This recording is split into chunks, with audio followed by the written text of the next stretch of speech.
Semuanya, perkenalkan nama saya Sriwura. Saya dari Prodi Bisnis Digital. Di sini saya akan menjelaskan tentang input dan output pada pertemuan ke-10 mata kuliah Teknologi Informasi dan Komunikasi, dosen pengampu Pak Edward Sungguh.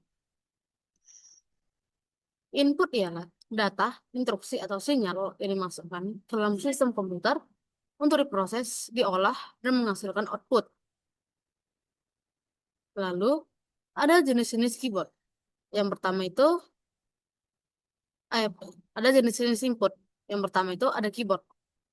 Keyboard ialah perangkat input yang berisi tombol-tombol yang ditekan untuk mengetik huruf, angka, simbol ke komputer untuk memasukkan eh, data ke dalam komputer.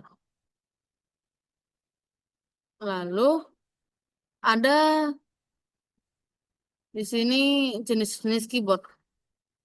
Yang pertama itu standard keyboard. Standard keyboard itu adalah keyboard yang ukurannya full size yang biasanya kita gunakan pada komputer lengkap terdiri dari tombol, numpad, dan fungsi dan tombol fungsi. Lalu yang kedua itu adalah compact keyboard. Ini ialah keyboard yang portable, yang lebih hemat tempat, dan keyboard ini mengurangi beberapa tombol-tombol. Lalu ada on-screen keyboard. On-screen keyboard ini ialah keyboard virtual yang ada pada tablet, smartphone. Lalu ada ergonomic keyboard. Itu keyboard yang dirancang bentuknya melengkung untuk mengurangi ketegangan pada tangan dan seringkali itu bentuknya tidak biasa. Lalu ada keyboard gaming. Ini keyboard yang dirancang untuk bermain game yang dilengkapi lampu latar RGB, tombol makro yang dapat diprogram, dan respon tombol yang lebih cepat. Lalu ada mouse. Mouse adalah perangkat input yang digunakan untuk menggerakkan dan memberi perintah pada layar komputer ataupun laptop. Di sini ada dua jenis mouse. Yang pertama, ada mouse touchpad. Ini adalah mouse yang ada pada laptop, letaknya di bawah keyboard, yang kegunaannya untuk memberi perintah pada layar laptop. Lalu ada mouse trackball. Itu ialah mouse yang digunakan pada komputer, yang gunanya sama juga, namun untuk menggerakkannya menggunakan bola yang ada pada mouse tersebut. Lalu ada touchscreen. Ini layar perangkat yang bisa layar sentuh. Contoh itu ada smartphone, handphone, smartphone, tablet, dan all-in-one. Lalu ada pen input. Itu ialah memasukkan data ke komputer melalui pena digital. Jenis itu yang pertama ada stylus. Itu ya adalah alat input yang menyerupai pena dan digunakan untuk berinteraksi dengan layar sentuh.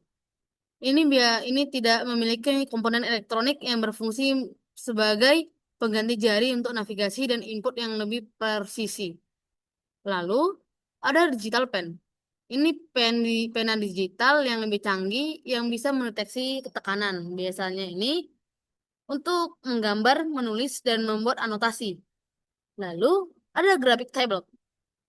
Itu tablet yang digunakan bersama dengan pena digital untuk menggambar, melukis, membuat desain. Lalu ada motion input. Ini adalah metode untuk memasukkan perintah melalui gerakan fisik. Contohnya itu navigasi menu.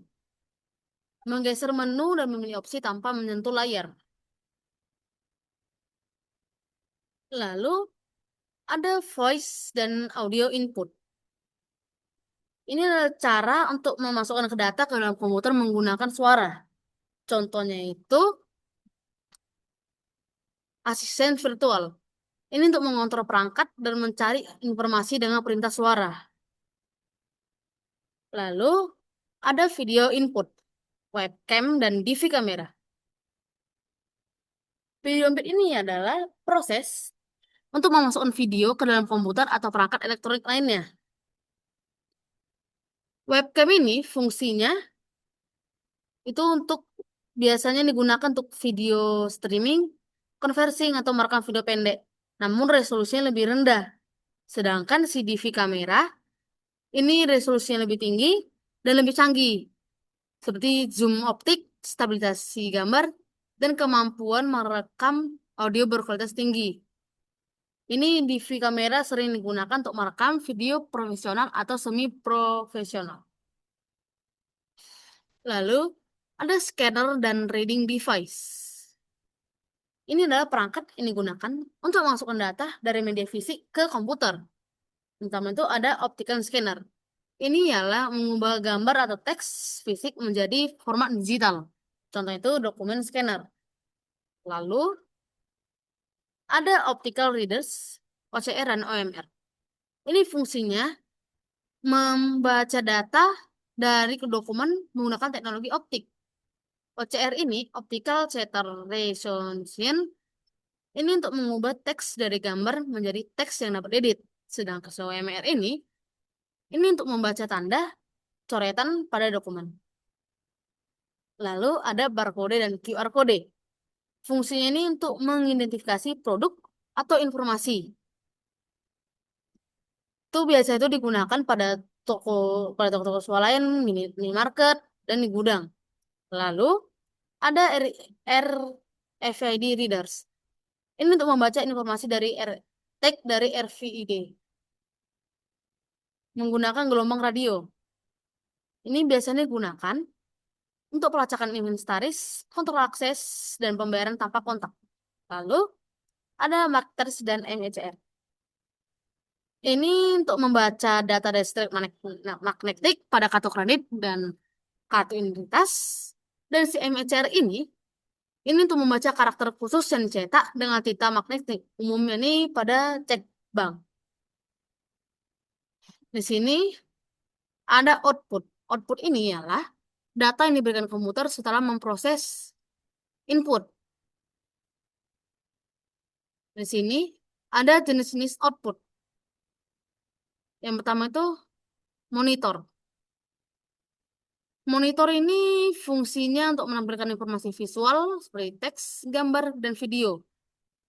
Lalu ada printers. Ini untuk mencetak dokumen atau gambar di atas kertas. Lalu ada other output device. Itu ada speaker, proyektor, handphone, dan plotter.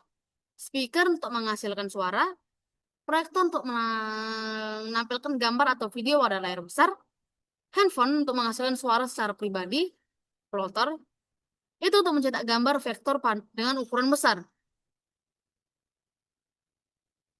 Jadi kesimpulannya ialah manusia dapat berkomunikasi dengan komputer karena adanya input dan output. Dengan ada input, itu manusia bisa memasukkan data atau perintah ke komputer. Lalu dengan output, itu bisa untuk menampilkan hasil dari proses komputer, baik dalam bentuk gambar, tulisan, suara, dan cetakan. Sekian dari saya, terima kasih.